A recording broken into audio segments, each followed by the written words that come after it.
Good evening, everybody. Welcome back. We are coming to you live from the Torch Center, and we welcome you back to another installment of the Mussar Mondays. Last week we discussed judging favorably, and this week we're going to continue on the topic of judging favorably. Now, let's just recap a little bit, and then we're going to continue on. I have some fascinating stories to share with you, as promised, on this topic of judging favorably. So the first is, we mentioned, and it's again in this week's Parsha, we have about judging every person with a merit, b'tzedek tishpot amitecha, that you should judge with favor, with justice. The Mishnah tells us, "Havidan et kol ha'adam l'kav zechut." You should judge every person favorably, and we mentioned at the end of class last week the importance of reading that very carefully. That Mishnah, although it says judge every person, if you look carefully at the words, it does not say that.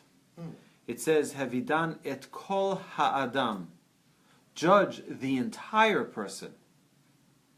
Judge the entire person is very different than judging every person.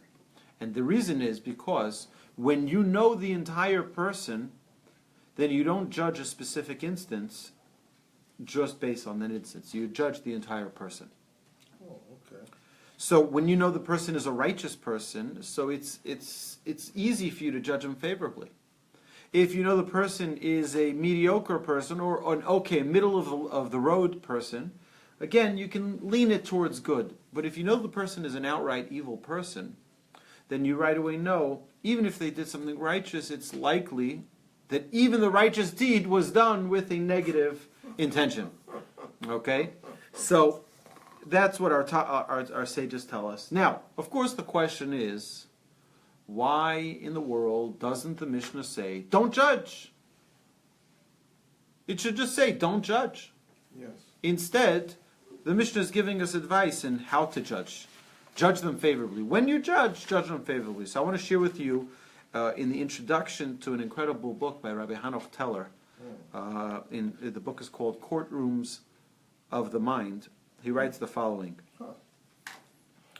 He says, our mind is where we judge people. We have a prosecutor in there and sometimes a defense attorney who put forth all the evidence that we wish to see. All too often, the prosecutor has an easy case. Yeah. Okay? That means we don't even bother to look for evidence. We don't even bother. We see what we see, and that's it. You know, there are amazing stories that I want to share with you today. You know, there's a story that is told about this elderly couple. And this elderly couple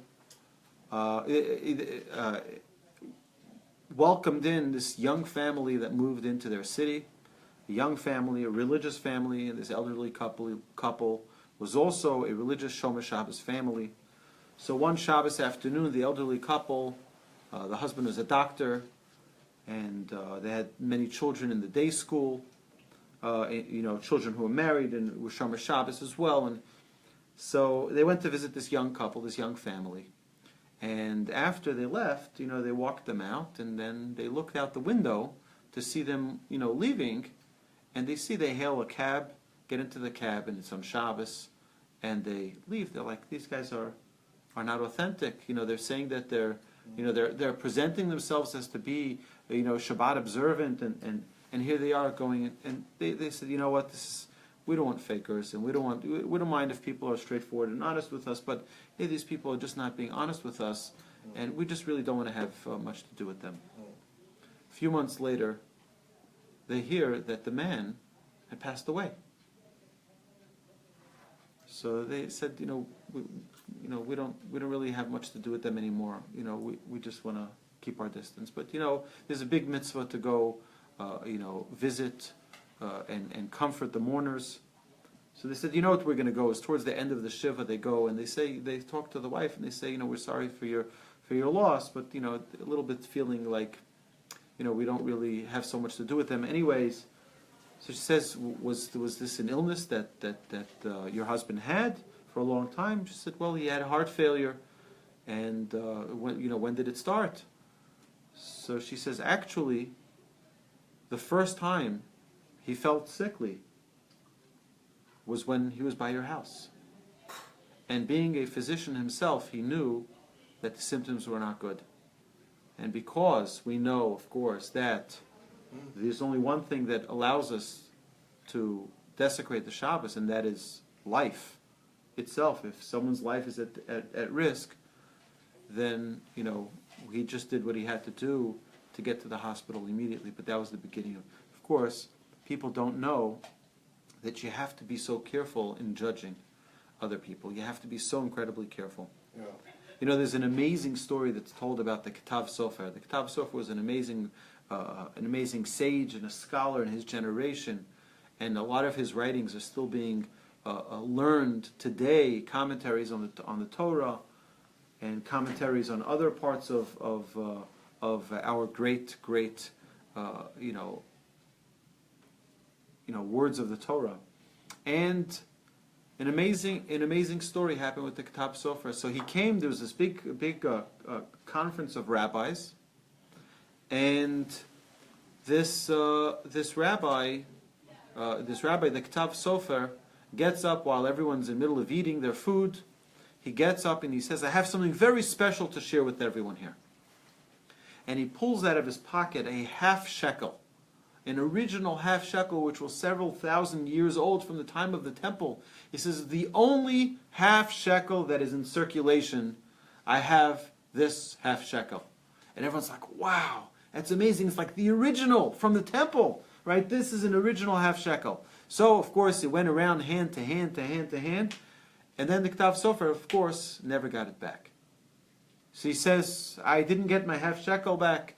Can everyone please, empty their pockets?" Right? There's a very expensive coin, treasure. Can everyone please empty their pockets?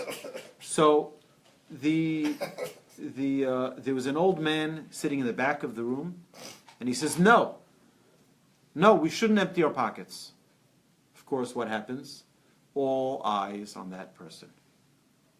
He says, "Give it 10 more minutes, and then we'll empty our pockets."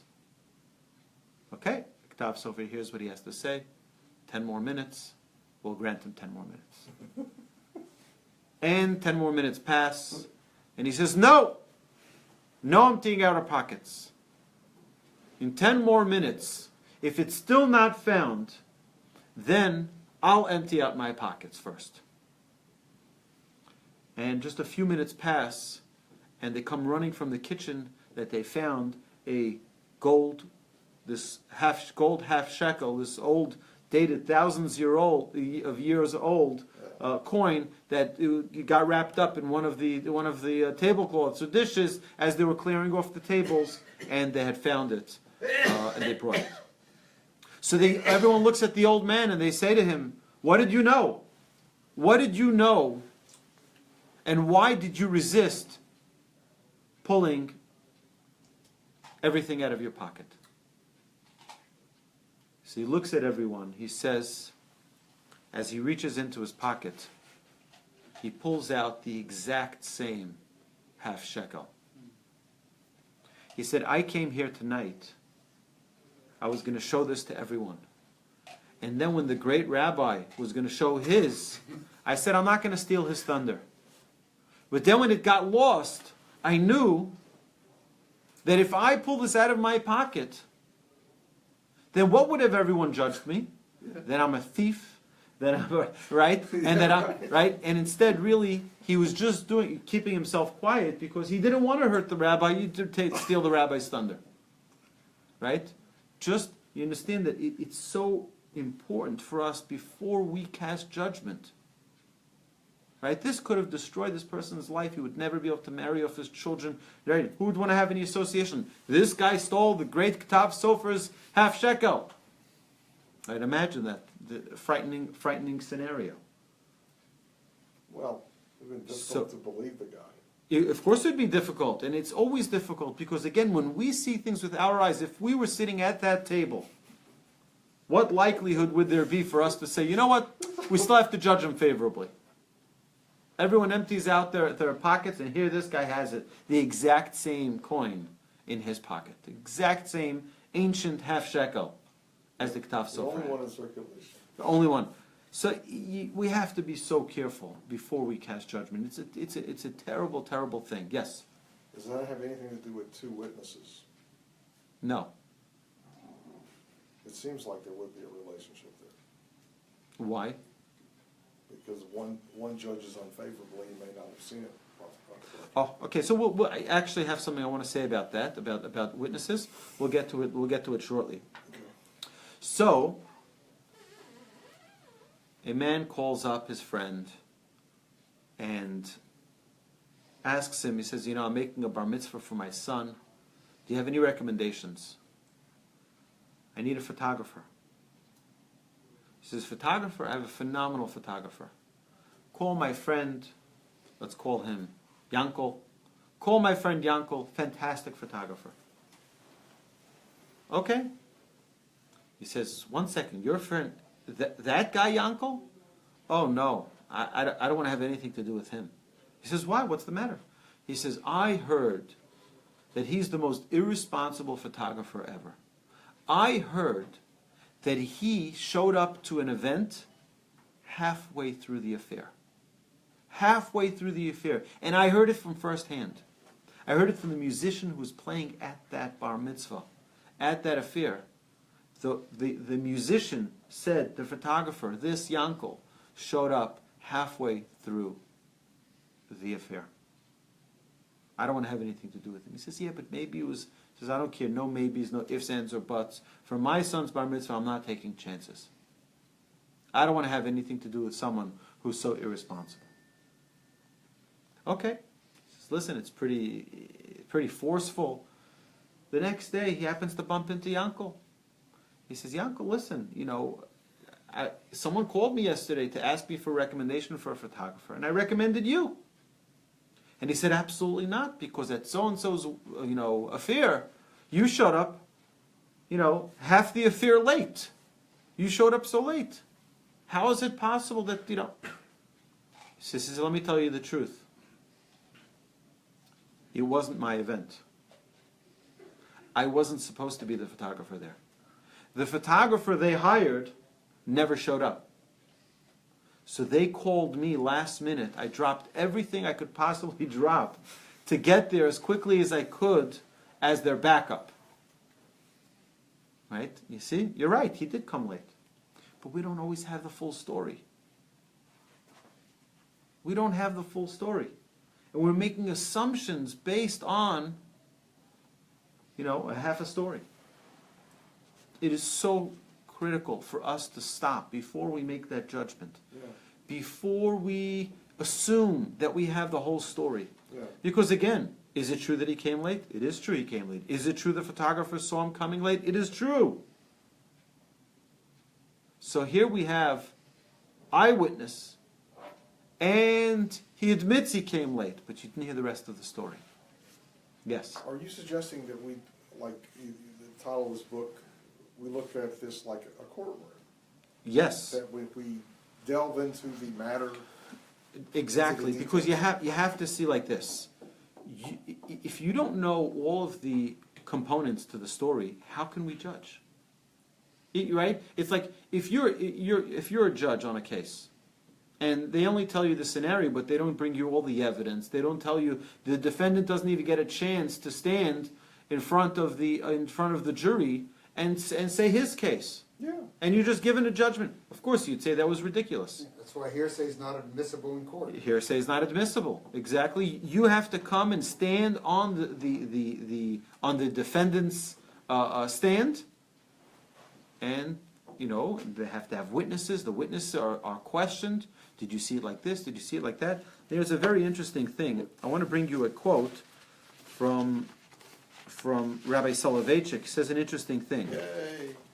He says, if one looks at the technicalities involved in the Jewish court system, he will see that it is almost impossible to ever impose the death penalty. Right. For example, a person has to be warned that what he is about to do is punishable by death within a few seconds of doing it. In Hebrew, that's called toch kedei dibur, just about 4 seconds. 4 seconds. Within 4 seconds of doing the actual act. If he waits 5 seconds after being warned, then he does it, he cannot be killed. We have many statements in the Talmud to this effect. The court that kills once in 70 years was considered a bloody court. Rabbi Akiva said that if it were up to him, no one would ever be killed. Judgment is God's, not man's. The only reason man judges is to keep the world in order. So we see that the power vested upon a court to take someone's life is such an incredible responsibility that we don't take that responsibility. We don't like to put human beings to act like God. Don't act like God. That's God's responsibility to decide who lives and who doesn't. But if we're going to give that power to human beings in a Jewish court, there has to be 100% evidence. 100%. And it has to be within a millisecond. He shouldn't have forgotten the warning. It means if they come to him in the morning and they tell him, if you do this that you're contemplating doing, you'll be put to death because it's prohibited. And then, a half hour later he does it. He says, I totally forgot. I forgot the warning. It has to be right then. That's amazing. I didn't know that. Because in Judaism, circumstantial evidence doesn't count in Jewish court. It doesn't count. You have to have 2 witnesses who warned and saw everything together. To have one on the other side of the street and one witness here, one witness there, one witness here, it's not either good. They have to be able to see each other, the witnesses, and see the act that's being done, and warn within a certain amount of time. Yeah. That's how careful we need to be about judgment. When we're studying this in Talmud class, you never mentioned the 4-second rule. Well, we said it has to be immediately before, but we didn't get into that. Wow. So, there are a couple of points here that we did not get a chance to talk about last week, and I think it's important for us to talk about. Number 1 is that judging favorably is the key component to helping us avoid Lashon Hara. If you want to stop speaking negatively about other people, start seeing what they do positively. Right? The only reason we say things negatively about other people is because we see things negatively. So if we start training our eyes, and it takes a lot of time and a lot of work, you're going to see things happen. You have to learn to turn, even if you have to be ridiculous. And we gave several examples last week about how to judge people favorably. Come up with a crazy story. Come up with an insane, ridiculous scenario. I told you, this is my own wisdom. Okay, I don't have any source for it other than myself, my own short life experience. But more times than not, you'll be right with your crazy scenario. More times than not, you'll be pleasantly surprised at how accurate your crazy story was. And we'll see some stories about this in a minute. When you judge favorably, you become a positive person. You start seeing everything in a positive light. Judge others, and this is so important. Judge others the way you'd want to be judged. All right? The way you'll be judged here by others, and the way you'll be judged in heaven. They say that a person is their own judge in the world to come. When we pass away, we forget our name, we forget who we are, and then they say, you came, you arrived, we were waiting for you, because we heard you were a good judge. And they say, tell us what to do with this person. And they show of a person's life, it's really your own life, and they have you go through the entire reel of your entire life, and they say, make a judgment. What is this person, guilty or innocent? Right now, we all want to judge ourselves, but we don't know that it's us. So our sages tell us, the way in which you train yourself to judge people favorably is the training that you're getting to judge yourself favorably in the world to come. Right. When you see that reel of the unknown person, really you, the way in which you train yourself here to judge people favorably is the exact way you're going to be judged by yourself in the world to come. Yes? Okay. That's in the world to come, but I can see the same theory being applied while we're alive. The more strict we are with other people, quick to come to judgment. That's right. The more, And and that's a big many danger. times more It's a also. big danger when we rush to judgment with other people. We have to be so careful. So I think like this: when we're in a situation that goes awry, right? You go to a store, or you go to the bank. You ever go to the bank, and as you pull up, they pull down the shades, closed, right? Like, come on, right? I have to pay my mortgage. I go, right? You had to close it on my face. So at that point, what we need to do is immediately cast a positive judgment. They didn't see that I was there. Their boss is right there and doesn't allow them to open it. Come up with a positive spin. That's our job. To start training ourselves to find a positive spin. You'll see more times than not that you're 100% right. Go, after you make that positive spin, whatever it is. Someone cuts you in the line at the bank. Or not at the bank, you're at the bagel shop. Someone just walks right in, takes their... Right? So come up with a story. Has it ever happened here someone left their wallet in the car? Right? So the lady tells you, it's okay, just go get it, I'll wait for you, right? Meanwhile, 10 other people walk in, right? And they you just walk right up to the counter. What do you think they're saying to themselves? Look at this guy. I bet you he's a Jew. No. But they say, look at this guy, right? And you walk in, you're like, no, I just, the idea is that, if we want to be judged favorably, judge other people favorably. People will give you the benefit of the doubt. Right? If you think of those words, benefit of the doubt. You're in doubt, you don't know. Give the benefit. Find a zechut, find a merit. Find something positive. Right? Okay. So we have like this. And I'm telling you, even if it's illogical, even if it's completely illogical, go for it. Think up something. Because it's not fun to live in a world and in a life of negativity. It's not pleasant. And negativity from our own eyes doesn't help us. All right? Yes? So what do you say to a person, and this is a reality in my life, what do you say to a person that's seen something happen with various people, and he finds it so distasteful that he wants to cut himself off Right. with the people?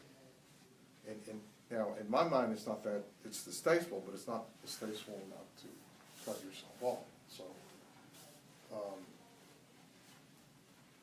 what do you say to someone like that? So first They're is... so focused on this sin that was committed. Right.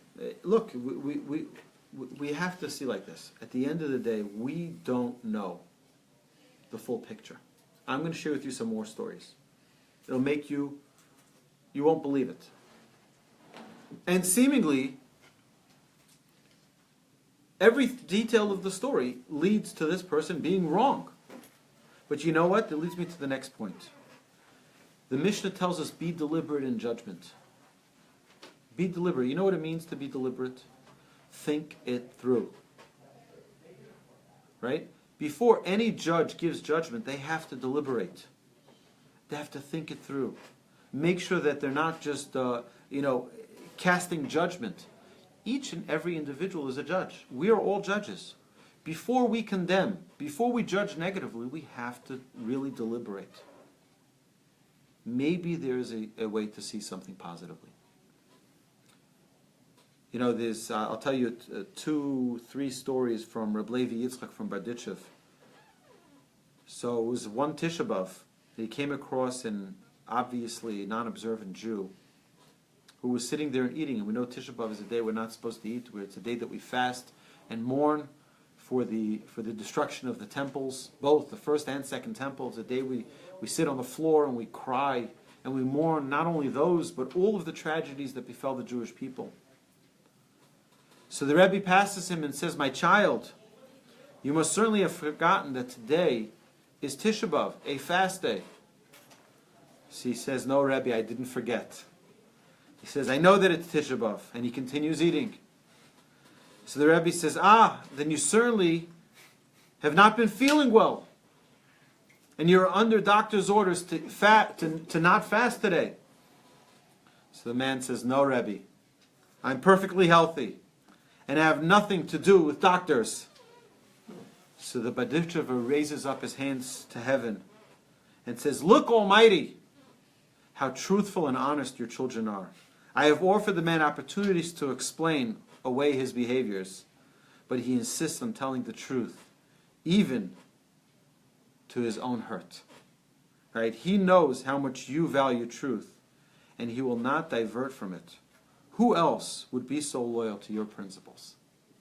Right? It has to find something positive. So I'll tell you an amazing story about the Berditchev, you know, Reb Levi Yitzchak of Berditchev.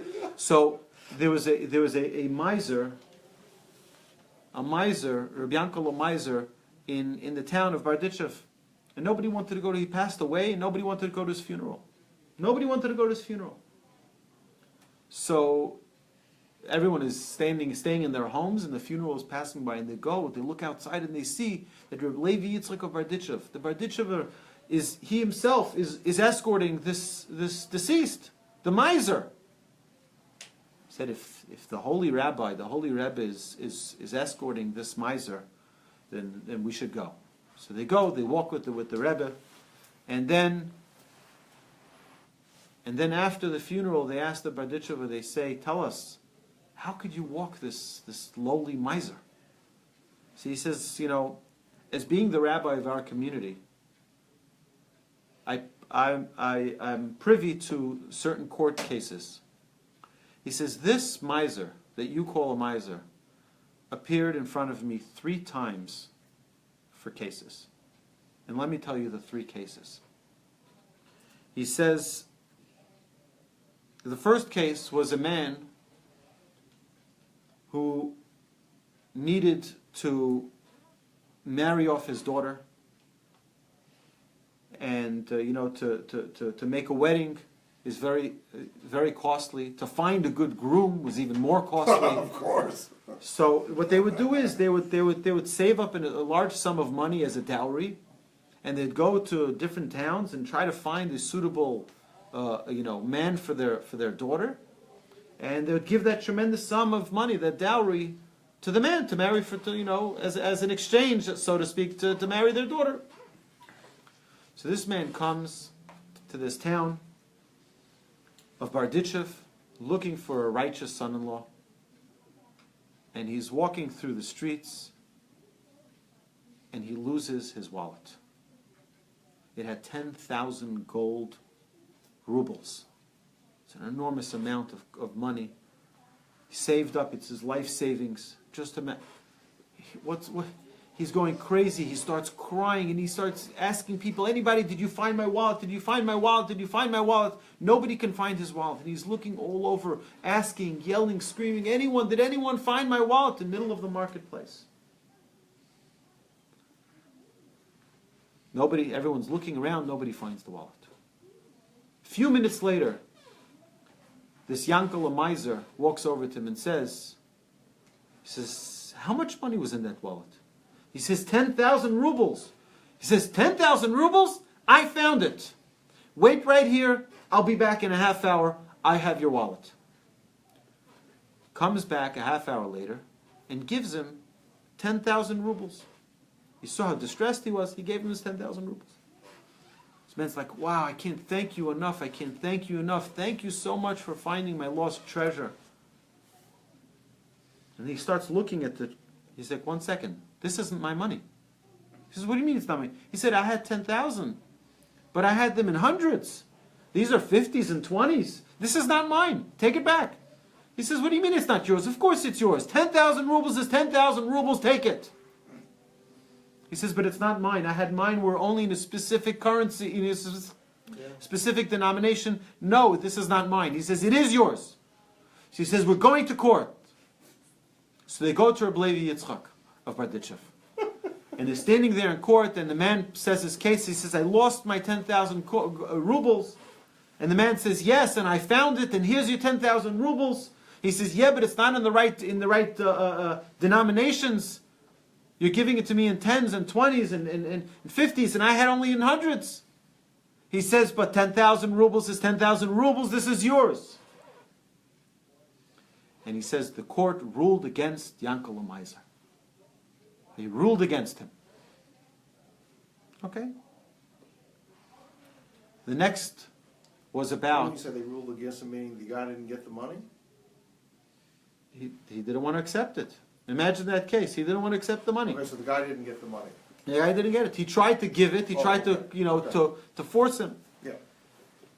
The next case was a man had to leave town for a year or two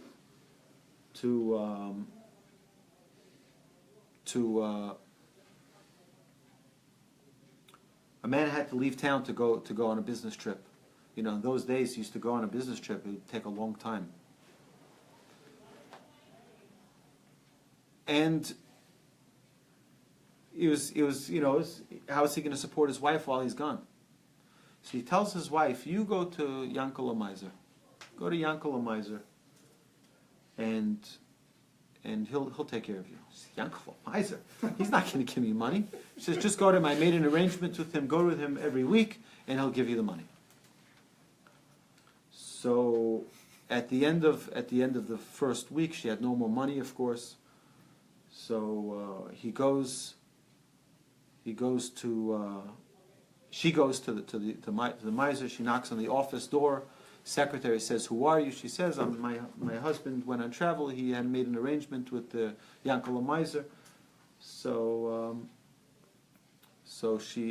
he says, "He doesn't know who you are." No. He made an arrangement. Fine, come inside. And she says, "Yeah. I do remember. I made an arrangement with your husband. No problem. How much do you need? This and that, everything. Okay, no problem." Every single Sunday she'd get money for the entire week. Every single Sunday she'd come, she'd get the money, and she'd go. 2 years later, the husband finally comes back with a chariot full of riches, he did very, very well in his business trip. He comes into the house expecting them to be impoverished, poor, left with nothing.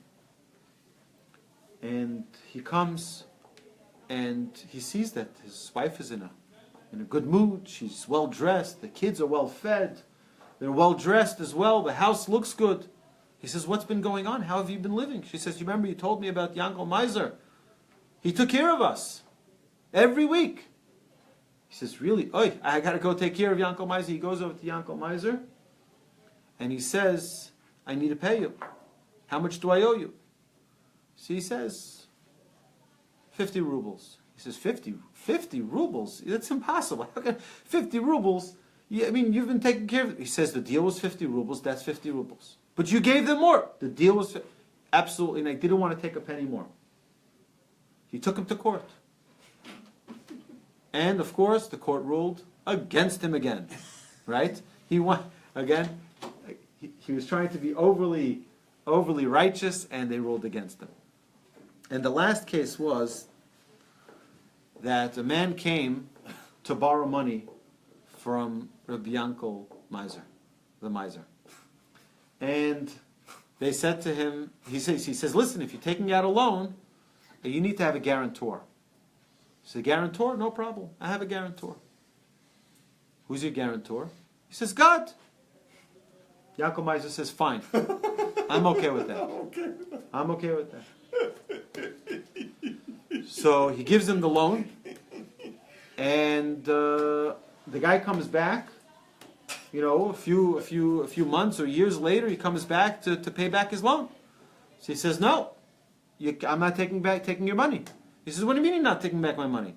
He says, "Your guarantor already gave you back the money." Right?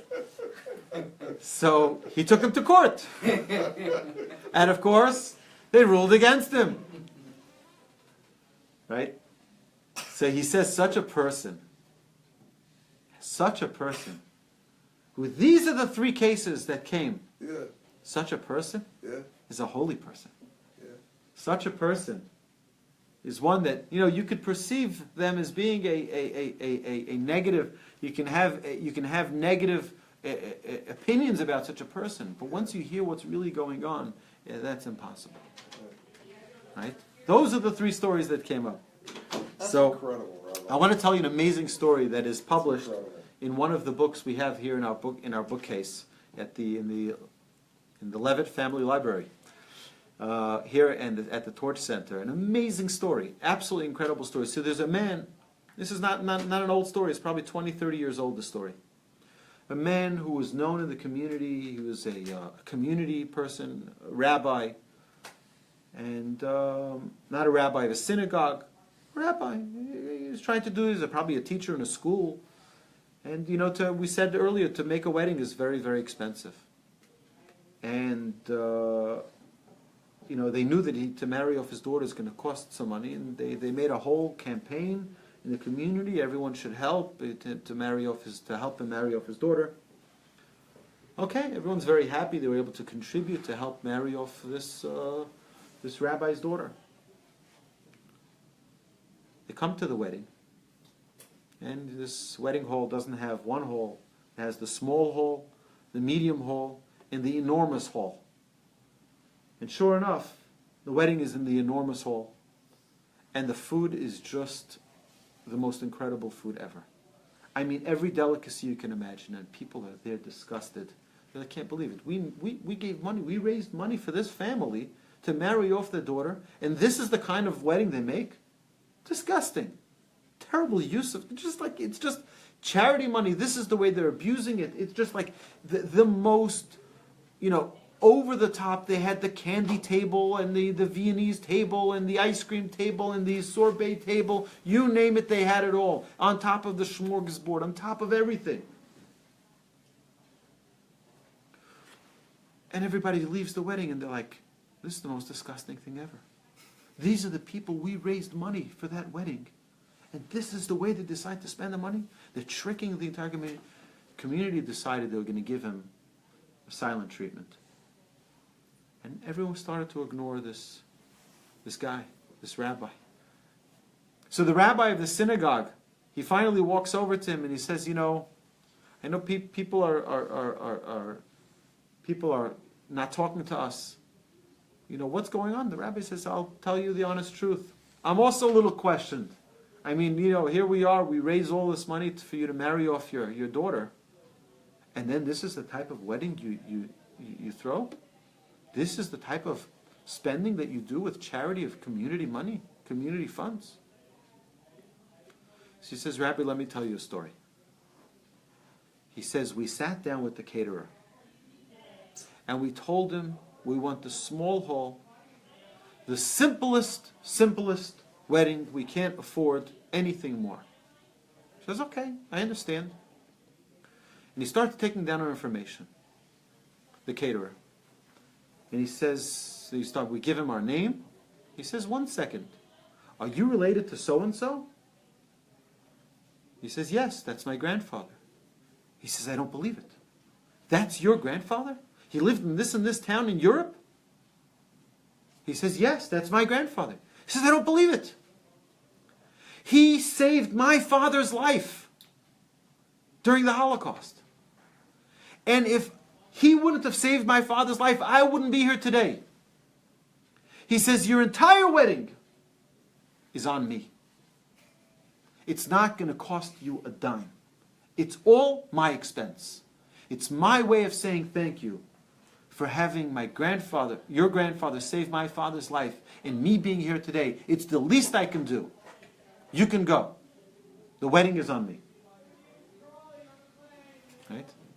He had no idea himself, I can bet, what this wedding was going to be like. Right? I'm sure when he walked in, he was horrified himself. Right? But you understand that, and the rabbi got up that week and told the entire community, so everyone should know. But imagine, everyone is there, everybody sees, everybody donated, everybody knows. But they don't know the whole story. It's so dangerous to judge before we know the whole story. It is so dangerous. Rabbi, Yes. what do you suppose that family did with the money that the community raised? Maybe they used it in helping the young couple with, buy pots and pans for their new home. Again, it's hard for us to know, and it's not our place really to know the answer. The idea is that more than knowing the right answer is making sure that we don't become people who are constantly judging others negatively. So that would be multi-shemra, what they did to the rabbi? I don't know exactly what category it would fall into, Motzi Shemra or Lashon Hara, but either way, I think it would be casting judgment without knowing the facts. Okay. That is true, Lawrence. That is true. That I have a comment here that we learned that if two people know, the whole world knows, right? That's true, but you know what? That's part of the problem. Part of the problem is that people think that if someone tells me something, it has to be true. And it has to be fact. And that has to be including all of the details. And many times, it's missing significant elements of the true story. How many times have we been in situations where we thought that everybody would understand and people didn't understand what really happened? Yes? We have to be careful about that because when we judge others negatively, we usually compare them to us and judge ourselves over favorably. For example, some days I walk around and I feel like I look around and I see these people and I know they're maybe not a good character, and I think I'm a saint. That's not good. No. Okay, so that's the thing. Okay, so first is like this. We will never grow by knocking other people down. Right? Many people are convinced if I'm able to knock other people down enough, then I'll be uplifted. It's a big mistake. We don't get elevated by knocking other people down.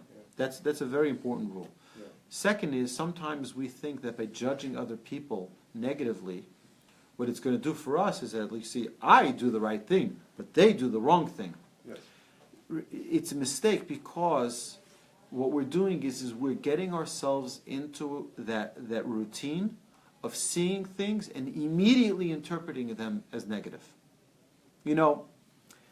There's a story told in the Talmud where one of the great sages was walking with his students, and they were walking in the forest, and it used to be, that's the way that people would practice to think while they're out and about. So they would talk in learning and studying of the Torah while they were walking, and they were walking in a forest, and the rabbi and his students see the carcass of a donkey. So the students said, "Ugh, it stinks." So what did the rabbi say? He says, "But his teeth are beautiful." You have a choice. You can either see the stinks, or you can see the beauty. They both saw the same exact donkey. But what did they see? One saw negative, one saw positive. We can all be in the same place at the same time, see the exact same incident, and yet come out with two completely different perspectives. One sees positive and one sees negative. The difference is how we train ourselves. Are we training ourselves to see the positive, or are we training ourselves to just follow our instinct? It's negative, it's negative, it's negative. And that is what the purpose of this course that we've been learning here is. How do we train ourselves to see the positive? It's an amazing thing. I want to share with you a quote from Rabbi Shlomo Carlebach. Shlomo Carlebach is a famous Jewish composer, passed away in the 90s, and composed the most amazing songs, sung at weddings and sung all over the place. He used to say it like this: everyone knows the Holy Temple was destroyed because of sinas chinam, baseless hatred. He says, if it was destroyed through baseless hatred, it can only be rebuilt through unconditional love, ahavat chinam. If that's the way it was destroyed, because we just cast it negatively about other people, then perhaps the only way to rebuild it is to start seeing everything other people do in a positive light. That's really the way we have to start seeing it. And like you're saying, Pascal, that's correct. Half full or half empty. Thank you. Is the cup half full or half empty? There's some people who always say, no, there's opportunity. Look how great it is. It's half full. It happens to be half full, right?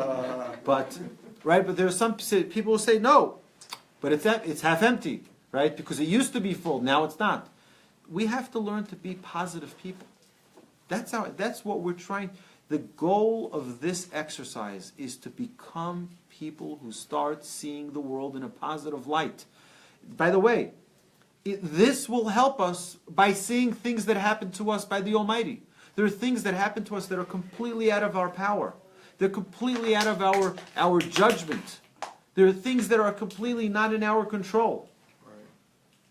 How are we going to see those things? Well, they're not. We didn't do it. You can say, "Oh, the guy who drove the car, he's terrible." Or you can just stop and say, "You know something? This is the hand of Hashem." But the question: are we able to say that? Do we have the ability, the strength, and the courage to recognize that everything that Hashem does is for the good? Yeah. Ultimately, if we take this exercise properly, the conclusion we're going to have is that everything is good. We just don't see the full picture always. Right? So even if we have an instance where something happens to us, and we don't know why it happened to us, our sages tell us, Gam Zulatova, this is also good. You may not see it, you may not know why. You may not have any explanation to why this would even be good. It's also good. Yes?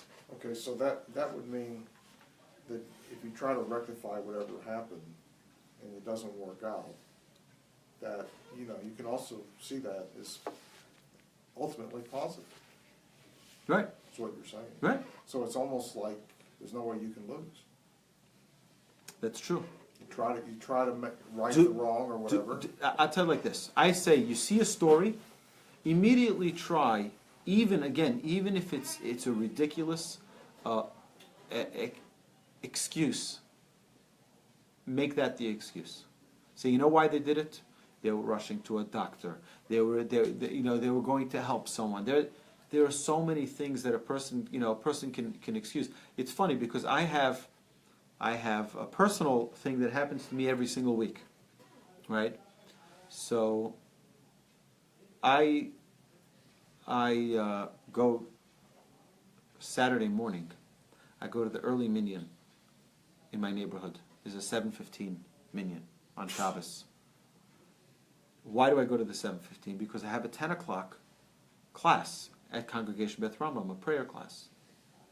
So I go to the early minyan so that I can make it to the class, and I had right? But sometimes I go home, and then I leave my house. I go home in between. So services are over 9 o'clock, 9:15. I run home. I take care of whatever needs to be taken care of, my children, getting them dressed, sending them off to shul. And then I go to synagogue, to Beit Rama. And I sometimes feel to myself, I bet you my neighbors are looking out their window and they're saying to themselves, look at this bum, 10 o'clock he goes to shul. Right? 10 o'clock. Right? Look at him. Right? But I hope people don't judge. But obviously without knowing. But they're right, I am going to shul 10 o'clock. But it happens to be that it was, right? So sometimes the facts are right. but the story behind it isn't. Right? So, Hashem should bless us all. We should always judge people positively. We should always have positive vision on other people. We should always see positively in other people. And it should lead us, that God willing, God and ourselves, us, the way we judge ourselves in the world to come, should be positively as well. Because there's nothing more that we would appreciate and enjoy than living a life of positivity.